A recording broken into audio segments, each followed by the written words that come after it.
Assalamualaikum warahmatullahi wabarakatuh. Saya Diah Erti Dawati selaku Wakil Ketua 1 Tim Penggerak PKK Provinsi Aceh mengucapkan selamat Hari Keluarga Nasional ke-27 tahun 2020. Saya mengajak seluruh keluarga yang ada di Aceh, mari sama-sama kita tingkatkan ketahanan keluarga dengan menerapkan 8 fungsi keluarga, yaitu fungsi agama, fungsi sosial budaya, fungsi cinta dan kasih sayang anak, fungsi perlindungan, fungsi reproduksi, fungsi sosial, fungsi pendidikan, fungsi ekonomi, serta fungsi lingkungan.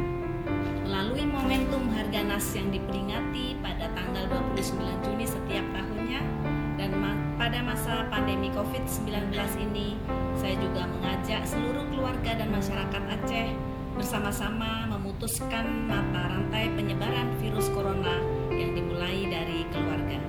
Saya juga mengajak seluruh keluarga dan masyarakat Aceh, ayo sama-sama kita sukseskan pelayanan KB sejuta akseptor dengan mendatangi tempat-tempat pelayanan KB di daerah Anda masing-masing.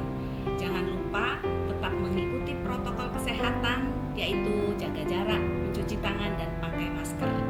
BKKBN baru dengan cara baru, semangat baru hadir dalam keluarga.